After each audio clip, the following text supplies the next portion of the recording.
A fourth-quarter lead quickly evaporates against the Buckeyes, leaving Sean Clifford without the legacy win he so badly wants. With 4 games left, a quarterback quandary for Coach Franklin. How he's going to decide whether to stay with the veteran or turn the team over to a true freshman. In my case, it was guys like DJ Dozier. And Steelers head coach Mike Tomlin joins us. The way a former Nittany Lion inspires his football career. This is Nittany Game Week.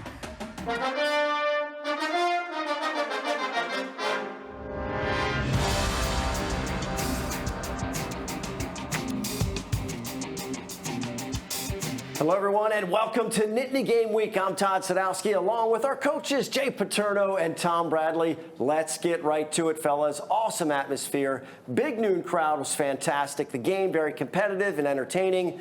And then the fourth quarter happens. Once again, the Buckeyes assume control of the game, emerge victorious against the Nittany Lions. Those fourth quarters against Ohio State. Well, you know, they make great adjustments. They got Harrison was a problem. Penn State made some adjustments. Ohio State made the next adjustments, and they got it done.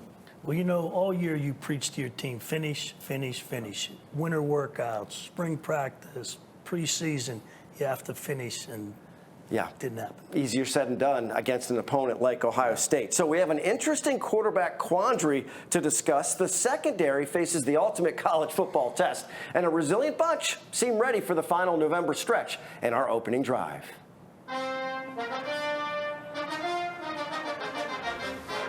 Okay, here we go. Straight to the fourth. Very competitive game. Thick with drama. Katron Allen busts in from a yard out. Lions are in front 21-16. And then it all goes horribly wrong from there. Well, number 44 from Ohio State had one of the best games I've ever seen a defensive lineman have. 2 interceptions, caused another interception, got fumbled. I mean, he really turned the game. Yeah, some fatal mistakes down the stretch. But it happened so quick. Yeah. You know, we're right there, we have him, and then it all just turned as fast as you can say it turned. Yeah, and you expect Ohio State to score, but it was the turnovers after that that really compounded the issue. Yeah, and I think Penn State did a great job offensively being able to throw the ball. They knew they were going to have to throw the ball. They were effective throwing the ball. They had the lead in the fourth quarter and then just couldn't hold it. Well, the one thing was, when you have those kind of plays, those big impact plays, they're hard. It's hard to get back in it. When you're on the wrong end of it, especially. As we expected, mistakes and the loss have a lot of people beckoning for Drew Aller to play more. After the game, Clifford owned the mistakes, knew it cost him a huge opportunity for a legacy-type win, and earlier this week, Coach Franklin discussed what to do with the quarterback position for the rest of the season. I wasn't blind to it. It was definitely, a game that, I wanted to win, for our team, but also for personal reasons. There's still a ton of football left to be played, and whoever's going to give us a chance to be 1-0 this week and have a chance to win a bunch of games this year, for all the guys in the locker room, that's who we're going to go with. And at least the first 3 questions at the weekly press conference was about the quarterback quandary. Remains to be seen if and how much more playing time goes to the freshman, Drew Aller. Well, I think the reality is you have an obligation as a college football coach. This team is together for one time. This is not baseball where once you're done with the playoffs, you get this. You're not going to be the playoff and you start trading people. You got to do whoever the best quarterback is to win this week and next week. That's who's got to play. And if it's playing both of them, it's playing both of them. But that's something the coach has got to come up with because they're in practice every day. Exactly, and you owe it to the other guys on the team. The guys there's a lot of guys on this team, not just the starters, there's other guys that are involved in this. Everybody that's involved in the whole program, you owe it to them to win the game, no matter who it is. All right. And seniors came back to get this program going after 11-11 last year. You owe it to them. All right, let's go to the secondary. Of course, credit Ohio State, but the secondary certainly faced the ultimate passing attack in college football. The Buckeyes' passing attack was C.J. Stroud. No question, and I think they realized early on that game that they could not handle 18, Marvin Harrison Jr. one-on-one, got into some more too-deep coverages, and that created more problems for him. Yeah, it's a passing attack you can only hold down for so long. Eventually, they're going to cash in. They just started clicking on offense. They got a little bit of momentum on their side, and they just started rolling. And Ohio State, when they start rolling, it's kind of hard to slow them down. And it's especially painful to watch a Pennsylvania kid do the damage. Phenomenal day for Marvin Harrison Jr. So you absorb the loss, you study the film, you make your corrections. You know, Coach Franklin said something midweek that I think is pretty accurate. There was a lot of good things that happened against the Buckeyes. This looks like a team improving and ready for the November stretch run, guys. Yeah, the schedule gets a little different, obviously, with some of the teams that are not doing as well. But again, with Indiana, never an easy trip. Maryland, you know, is playing better football, so it's not a gimme. You know, a lot of people talk about, well, we're going to 10-2. Hey, you better get to 7-2 and 8-2 and 9-2 and 10-2. You know the famous saying, you're not as good as you think you are when you win, you're not as bad as you think you are when you lose. And it holds true week in and week out. Yeah, we're going to see how they go. First up is a trip to Indiana to face the Hoosiers. Okay, let's go to the scrap metal.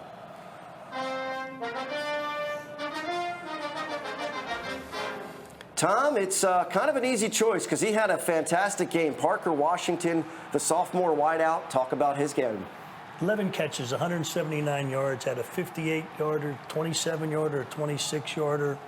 You know, it's one of those games you're not going to forget as a receiver. Yeah, bounced off a couple of would-be tacklers to get the touchdown early on, and he get the ball near him, he's going to catch it. Well, right? I loved how he pointed to his teammate, no, block that guy on his way down the side.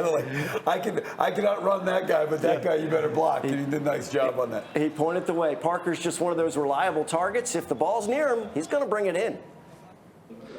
Sticking to the basics, staying present in each moment, not looking too far ahead, not looking in the past. Staying in the moment has been key, and just being able to build on that with the guys and the coaches in the team meeting room and the meeting rooms, and being able to put it on practice and trying to execute out there on the field. Parker's got a lot of intangibles that serve his game well. Should have a productive November for the Nittany Lions. Still to come, our scouting report. Have to be careful of an emotional letdown as the Nittany Lions head to Bloomington. Our coaches show us which plays and players to look out for when PSU takes the field against the Hoosiers. More Nittany Game Week right after this. Scrap Metal is sponsored by the We Are In, voted #1 game day restaurant in Center County. Follow us on Facebook and visit thewearein.com. or call for dinner or room reservations.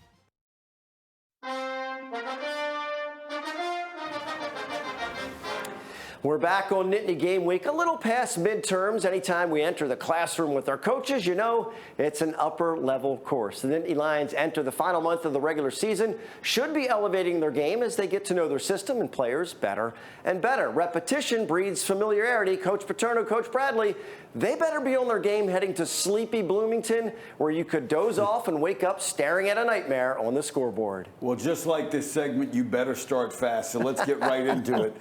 You better be ready to go. Look at the difference in margin of victory between playing in Penn State and playing at Bloomington, Indiana. A totally different environment, Tom. I've said this before. You just came off the white out, the stripe out. There's going to be none of that at Indiana. You better bring your own momentum right off the get-go. Yeah, so let's talk about what Indiana does to try and create their own momentum. They are going to be a wide-out specific type pass game.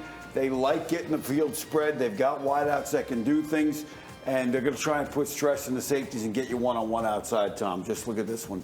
Yeah, they want to spread you across the whole field and pick the matchup they want. And they do a nice job going up and getting the ball if they do a good job. Now, they'll be a little unsettled at quarterback because they're not sure about their guy, and we'll talk about that later on. Now, part of their pass game, tight ends are not really a factor, but the running backs, 46 catches in 8 games. That's a good number. It's almost 6 per game. And Penn State has had trouble covering backs out of the backfield. They have a freshman they want to get involved as well who can really run.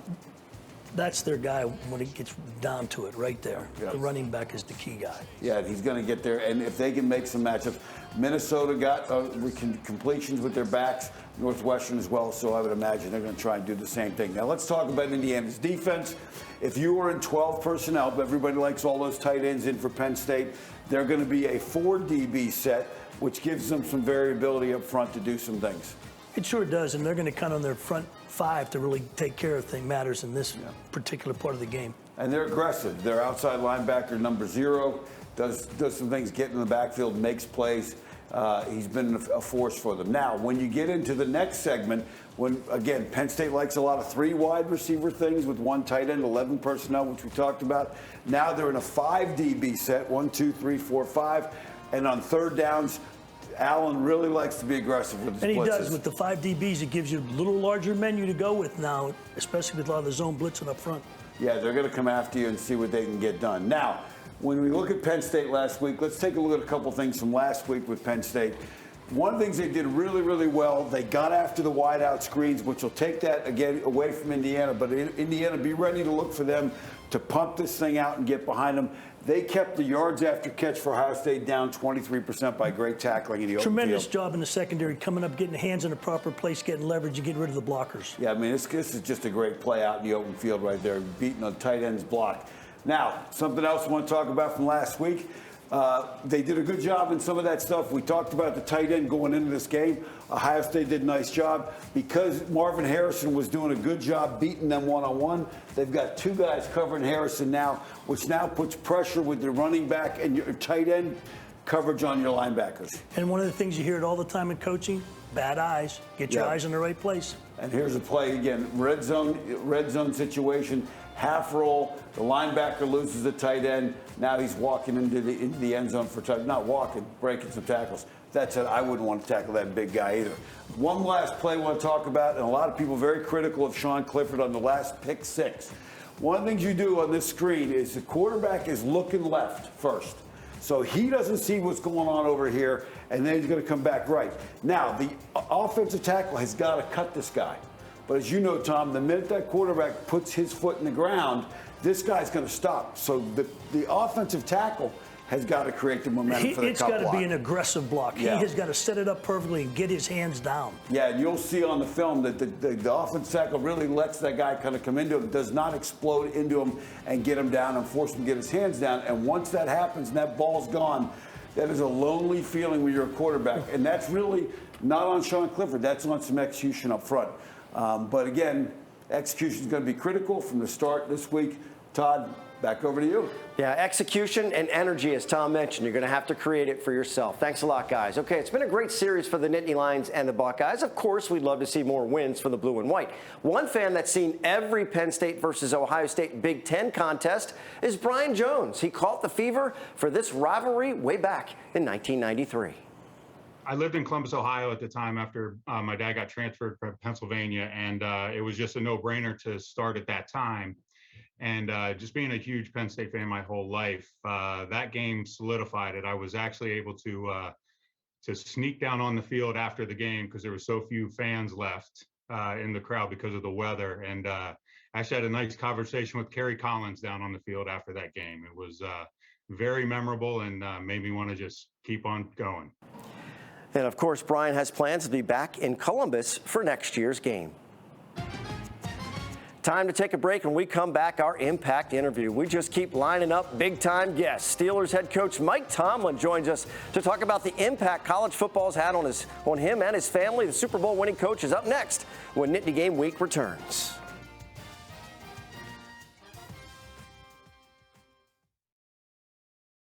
Impact Interview is sponsored by the Pocono Mountains, where small-town charm meets big adventures. Book your trip today by visiting PoconoMountains.com.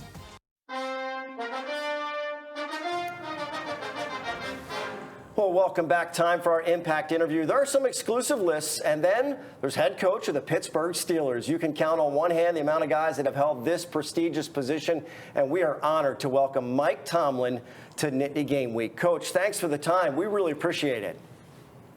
No, man, it's an honor to be on with you guys, a couple fellow football lovers, and I appreciate the time. And obviously I enjoy talking about the game that we all love.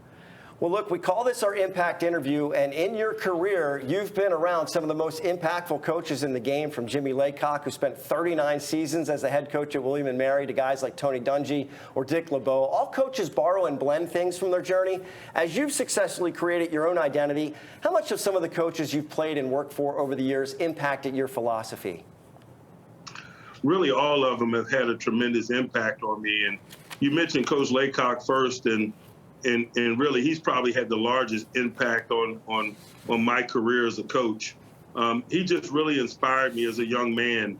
The professionalism that he brought to the game, the preparedness that we all felt playing for him, the confidence that I played with because of the confidence that he displayed were things that I wanted to model as a coach, and I wanted to be like him. And really, you know, guys like that led me to the profession. Mike, one of the hallmarks of the Pittsburgh Steelers has been a culture that fosters consistency of leadership that really allows coaches to build for the long term by building a program rather than the short-term quick fix building a team. In both the NFL and college game, how important is that focus on the enduring program over always looking for the quick fix?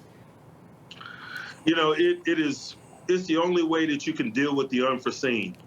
And so I think regardless of level of competition, it is a tremendous component of team building and program building. And I think the number one component of the conversation is relationships. Football's our game, but we're in the people business. The relationships have to be real and intimate, and you can't expect unique results unless you have real intimate relationships and ones that are transparent and truthful. Hey, Mike, you were an offensive guy in college, which as a defensive guy myself, I always resented those offensive guys. So when did you finally see the light, find religion, to become a convert to the right side of the ball? Hey, Scrap, it didn't take me long at all, to be quite honest with you. I quickly realized that defensive coaches have more fun, man, and they leave work earlier. That is true. You know, no, I seriously, you know, I was uncomfortable about the switch, but I quickly realized that it gave me a 360-degree perspective on the game, and the growth associated with coaching on the opposite side of the ball, in which I played, really was one of the reasons why I think I matured and developed, particularly at the early stages of my coaching career. I was always uncomfortable, and I think to be uncomfortable is a nice platform for growth and development. Look, what many people around the country don't realize is the high level of talent in the Virginia Tidewater area where you grew up. The guys that come from that area have a lot of pride. How much of what you learned in your time playing in that hyper-competitive high school environment is still with you every Sunday? It's everything. You know, it's an interesting region to be from because it's a metropolitan area, but there aren't any professional sports teams. And so the high school superstars are really the local guys that really capture the attention of the sports fan, and particularly the young people. I remember being a middle school kid, man, and going to watch DJ Dozier on Friday nights. And DJ Dozier was the best back on the planet as far as I was concerned. And I think that's why the athletes come from that area, because the standards are continually being set. When we're playing ball in the front yard, we're not trying to be some mystical guy that's not familiar to us or in our communities. We're trying to be like the guy that's just a few years older than us. In my case, it was guys like DJ Dozier who really made us want to be Nittany Lions and want to be running backs. Well, since we're talking college football, you were an all-Yankee Conference receiver and captain of the '94 William & Mary team that was really talented, including NFL players and really good quarterback in Sean Knight. As a guy who was coaching at JMU that year, this question is a two-parter. On the positive side, do you have any memories that stand out from your playing career? And does that JMU game in 1994 still haunt you? Hey, it haunts me every day of my life. You know, I really wanted you. I really wanted you, Jay, that weekend. That was kind of a rubber match, if you will. That was a huge game. I was 1-2 going into that game against JMU in my career, so I needed it to break even. We had beaten you guys in Williamsburg the year before, and so it was a big game, and a lot of quality players on both sides of that matchup. It's not often we get a chance to chat with Steelers coach Mike Tomlin. Stay with us. We have much more from our conversation with the Super Bowl winning coach. We're going to step aside for the TV show to take a break. If you want to see the entire Impact interview, make sure you go to NittanyGameWeek.com for our web exclusive content. Up next, they've covered the Nittany Lions many times, but always on the road. The Big Noon kickoff crew lands in Happy Valley for the very first time. We'll show you the reaction as they set up right next to Beaver Stadium. We're heading into the final minutes on Nittany Game Week.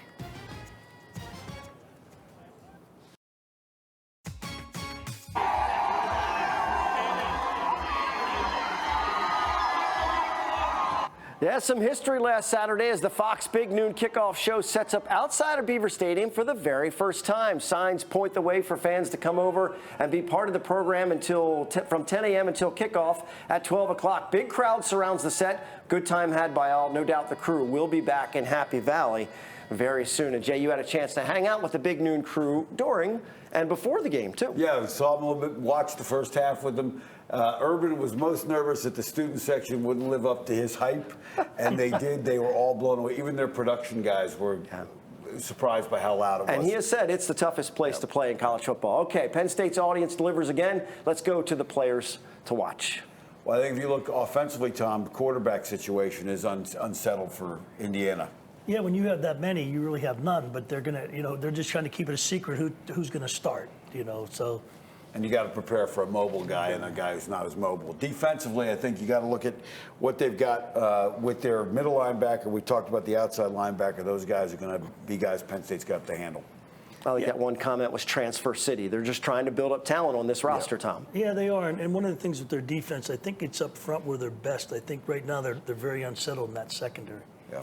All right, that's a look at the Hoosiers to remember. Don't forget to visit our depth chart at NittanyGameWeek.com, which includes these local businesses. Our goal is to build a team in the community. It supports the show, and that you in turn support as a viewer, going to keep the hometowns strong. The depth chart is just one of the draws to our website, NittanyGameWeek.com. We're loading up lots of bonus content to the site, including a detailed explanation of the tunnel setup at the Big House, and of course, our extended impact interviews. We have a lot to share with you when it comes to college football. Make sure to check out NittanyGameWeek.com for web-exclusive content.